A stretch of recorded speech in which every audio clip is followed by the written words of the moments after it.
नमस्कार, आदाब। RTV news Hindi में आपका स्वागत है। मैं हूं अशरफ करीम। आज जिस मुद्दे पर हम चर्चा करने जा रहे हैं उसके बारे में पता तो सबको है, लेकिन उसके पीछे जो कानूनी पेच है उसके बारे में लोगों को पता नहीं। मैं बात कर रहा हूं वक्फ की। वक्फ बोर्ड जिस तरह फंसा है और जिस तरह उस पर विधेयक आने वाला है, हालांकि वो पारित ही हो गया था एक तरह से। अगर बीजेपी फुल मेजॉरिटी में होती तो अब तक पास हो चुका होता, लेकिन चूंकि मिलीजुली सरकार है, लोग कहते हैं बैसाखी पेटी की सरकार, लेकिन सरकार तो सरकार ही होती है। मुखालफत हुई और उसके बाद वो ज्वाइंट पार्लियामेंट्री कमेटी के पास जा चुका है मुद्दा। हो सकता है कि इस सेशन में उस विधेयक को एक बार फिर से पारित करने की कोशिश इंडिया सरकार की तरफ से हो। उसमें क्या पेचीदगी है ये आज हम जानेंगे। जाने वाले अधिवक्ता हमारे साथ इस वक्त मौजूद हैं, शम्स तबरेज साहब। बहुत बहुत स्वागत है आपका शम्स जी। ये जो पेचीदगी है इसमें वो क्या है, थोड़ा सा डिटेल में बताइए कि ये वक्फ बोर्ड जो है वो काम कैसे करता है। बेसिकली वक्फ का कंसेप्ट जो है, ये मुस्लिम्स जो होते हैं वो अपनी प्रॉपर्टीज़ को देते हैं वक्फ में। वक्फ बोर्ड उसको मैनेज करती है। वक्फ बोर्ड अगर उसके अंदर मैनेजमेंट वगैरह में कोई प्रॉब्लम होता है, कोई बात होती है, तो उसके ऊपर जो है वक्फ ट्रिब्यूनल गवर्नमेंट ने बना रखा है, जिसको सिविल पावर्स हैं, जो एडजुडिकेट करती है, जो डिसाइड करती है, डिक्री पास करती है। बेसिकली जो अभी लेटेस्ट जजमेंट आया था सुप्रीम कोर्ट में, वो केरला से एक जजमेंट अपील आई थी जो बहुत दिनों से लंबित थी। उसमें सुप्रीम कोर्ट के 2 जजेस के बेंच ने अभी डिसीजन दिया था, जिसमें मुतवल्ली को लेके डिस्प्यूट था आपस में। जनरली इन लोगों का एडमिनिस्ट्रेशन का ही डिस्प्यूट होता है, प्रॉपर्टीज, मुतवल्लीज, रेंट और भी इशूज होते हैं इनके। तो उसके बाद गवर्नमेंट एक अध्यादेश लेके आई थी, और बल्कि अध्यादेश नहीं बल्कि उसको पारित कराना चाह रही थी। पार्लियामेंट से ऑलरेडी हो चुका था और राज्यसभा में आके अटक गया, और फाइनली उसको जेपीसी ने, चूँकि बहुत ज़्यादा अपोजिशंस थे, स्पेशली जो मुस्लिम एमपीज़ थे और जो इसमें जेपीसी इसमें कॉन्स्टिट्यूट हुई। गवर्नमेंट ने जेपीसी कॉन्स्टिट्यूट किया इसके अंदर में, और इसके अंदर प्रोसीडिंग्स चल रही है। अगस्त में भी प्रोसीडिंग चली है, सितंबर में भी प्रोसीडिंग चली है। बहुत सारे ऑब्जेक्शंस आ रहे हैं जो स्टेक होल्डर्स हैं, और स्पेशली मिनिस्ट्री ऑफ माइनॉरिटीज़ वगैरह थे। तो अभी तक जेपीसी तो प्रोसीडिंग वहाँ चल रही है। लेकिन मेरा ये कहना है कि बेसिकली गवर्नमेंट चाहती है कि इसको कैसे कंट्रोल हो, कैसे इसका वर्क एफिशिएंट हो, ये गवर्नमेंट का मकसद है। लेकिन इनडायरेक्टली चूँकि ये पॉलिटिकल इशू भी हो गया और एक पर्टिकुलर कम्युनिटी से है, तो इस बात को लेके बहुत ज़्यादा रिजनमेंट मुस्लिम कम्युनिटीज़ में भी हुआ।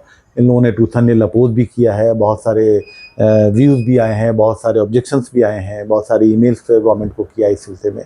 तो मोटा मोटी ये है कि गवर्नमेंट चाहती है कि वक्फ एक्ट, अमेंडमेंट एक्ट को लाके हम वक्फ को इनडायरेक्ट वे से कंट्रोल करें, जो कि और भी चीज़ों में ये करना चाहते हैं। और मेरे समझ से जेपीसी का फाइनल आउटकम उसके बाद ही गवर्नमेंट कब लाना चाहती है, क्या करना चाहती है, वो तो डिपेंड करेगा गवर्नमेंट के मूड पे। वकील साहब, लेकिन एक बात जो मेरी समझ में आई कि आपने कहा एक कम्युनिटी से जुड़ा हुआ है, ये तो है ही। वक्फ उनसे ही जुड़ा है जिन्होंने अपनी जमीन और अल्लाह के नाम कर दी, वो दे गए।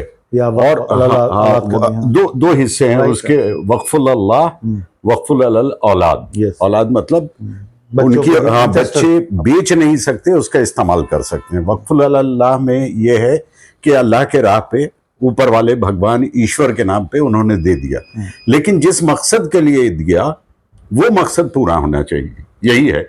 अगर उन्होंने स्कूल के लिए दिया, मदरसे के लिए, आप वक्फ के मोटो को बता रहे हैं। हाँ, कि बेसिकली वक्फ करने का मोटो क्या है। नहीं, मैं आमतौर पे जो लोग हैं उनको ये बताना चाह रहा हूं कि असल में होता क्या है, क्योंकि कम्युनिटी से जोड़ के देखा जा रहा है और है भी उसी कम्युनिटी का, लेकिन जो दूसरे कम्युनिटी के लोग हैं जो चाहते हैं कि ये पारित हो जाए, और ये वो उन्हें शायद डिटेल पता नहीं है। कम्युनिटी सच नहीं चाहते हैं। देखो, गवर्नमेंट है, गवर्नमेंट तो कोई कम्युनिटी नहीं है। हाँ। गवर्नमेंट तो चाहे आप कोई भी गवर्नमेंट हो, उसको तो पूरे पब्लिक के लिए सोचना है। हाँ। बट इनका एक मुद्दा होता है, इनका इस गवर्नमेंट का है, प्रेजेंट गवर्नमेंट का, जबकि वक्फ तो समझिए कि आज़ादी के पहले से चल रहा है। वक्फ की प्रॉपर्टी अरबों खरब, मदनी की कितनी प्रॉपर्टी है कुछ पता ही नहीं, वक्फ वाले को नहीं पता है कितनी की प्रॉपर्टी है। वक्फ वाले को जो पता है वो पता नहीं उसका क्या होता है। हाँ। ये उस पे हम नहीं डिस्कस करना चाहते हैं, वरना उस पे तो बहुत लंबी चौड़ी बात हो सकती है। लेकिन मैं ये जानना चाह रहा था कि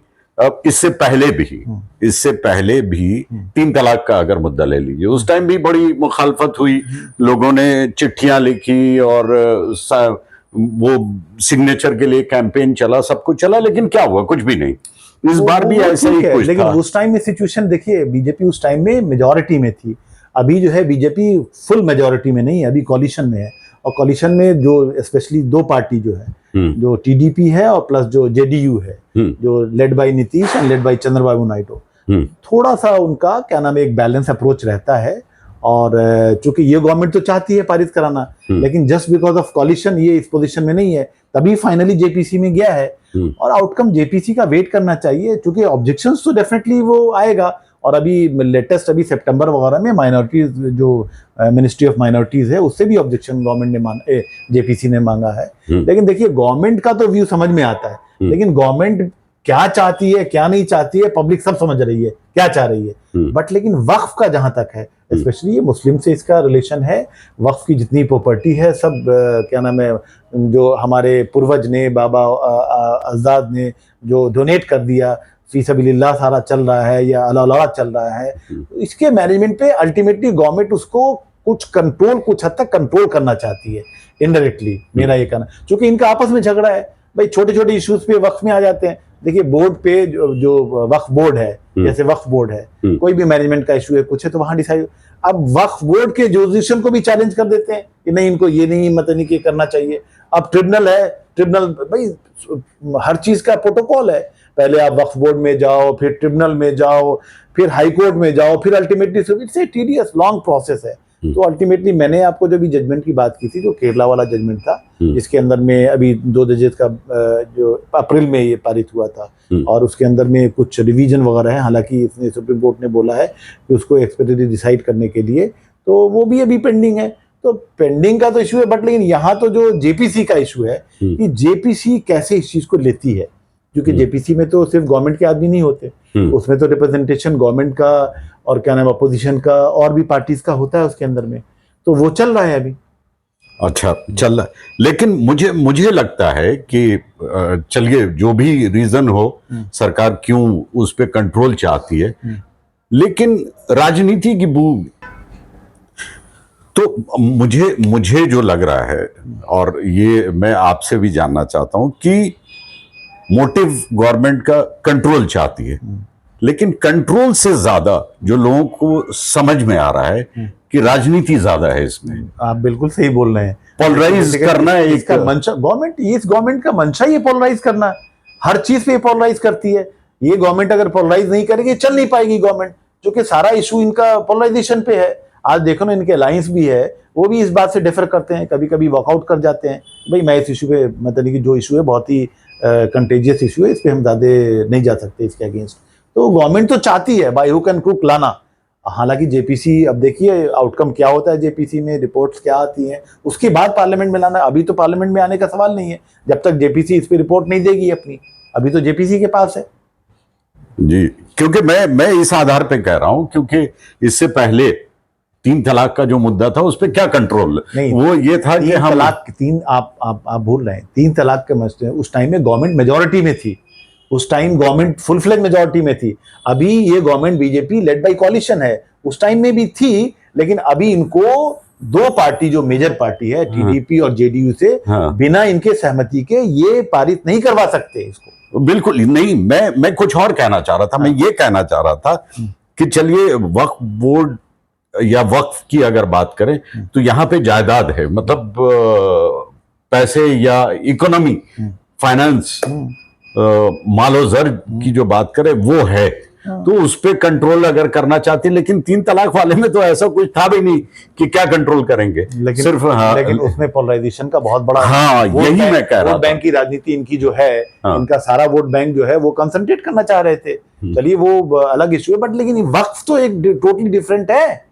तो अब क्या लग रहा है आपको कि वो तो जेपीसी के आउटकम के बाद ही पता चल पाएगा। चलिए, अगर गवर्नमेंट का कंट्रोल आ गया, अभी तक जो था, जिस हालत में चल रहा था वक्फ, वो वक्फ बोर्ड, वो तो सबको पता है, ये ढकी छुपी बात नहीं है, और लाखों एकड़ जमीन है पूरे देश भर में वक्फ में, उससे ज्यादा ही होगा। मैंने कई जगह जाके देखा भी दिल्ली में रह रहे हो, दिल्ली में आधी से ज्यादा प्रॉपर्टी वक्फ की है। आप भी देखो ना, बहुत सारी मतलब जो इंस्टीट्यूट है वो वक्फ की प्रॉपर्टी में बनी हुई है, कब्जा है, इलीगल कब्जा, उसको वक्फ भी नहीं हटा पा रही है। सारे माफिया इसके अंदर इन्वॉल्व, वक्फ भी नहीं हटा पा रहे, या वक्फ भी उसमें कह सकते हैं, इनडायरेक्ट कह सकते हैं, बट देखिए बेसिकली ये तो एक इंस्टीट्यूट है ना।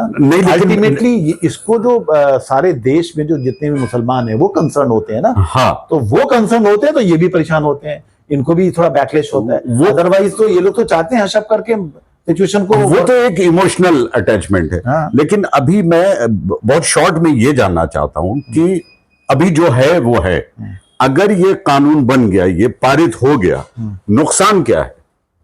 देखिए, अगर कानून ये बन गया, अब तो कानून में फिर देखना पड़ेगा ना कि क्या क्या वो प्रावधान रखते हैं। वाकई इनका जो दिल से ये चाहते हैं कि प्रॉपरली ये कंट्रोल हो, या इनडायरेक्ट वे में चाहते हैं कि इस पे हमारा कब्जा हो, नॉट ओनली कब्जा, प्रॉपर्टी पे कब्जा हो, अपने लोगों को इधर उधर करें, या वक्फ में बहुत सारी चीजें हैं उसको हटाएं, तो ये डिपेंड करता है ना। लेकिन इनका मंशा तो ठीक नहीं लगता है, जो अभी जो प्रेजेंट गवर्नमेंट है इसका मंशा तो बिल्कुल ठीक नहीं है। वो लोगों को उजागर है, पब्लिक, तभी पब्लिक के अंदर इतना रिजनमेंट है, तभी इनको पार्लियामेंट में क्या नाम है पास कर, वहां राज्यसभा में नहीं करा पाए, इतना रिजनमेंट था, लोगों ने बहुत अपोज किया, जितने मुस्लिम एमपीज थे उन्होंने भी अपोज किया, नॉट ओनली अपोजिशन ने भी बहुत अपोज किया, वॉकआउट किया इस पे। नहीं, जो कोalition में है उन्होंने भी अपोज किया, इसीलिए तो जेपीसी में गया, वरना तो पारित हो गया। तभी तो मैं कह रहा हूँ, अदरवाइज जो पहले ये कर लेते, अभी इनको आसान नहीं था। That's why it has been sent to JPC, और जेपीसी हैज बीन फॉर्म। अब जेपीसी का आउटकम क्या आता है क्या नहीं, उसके बाद तो पता चलेगा ना।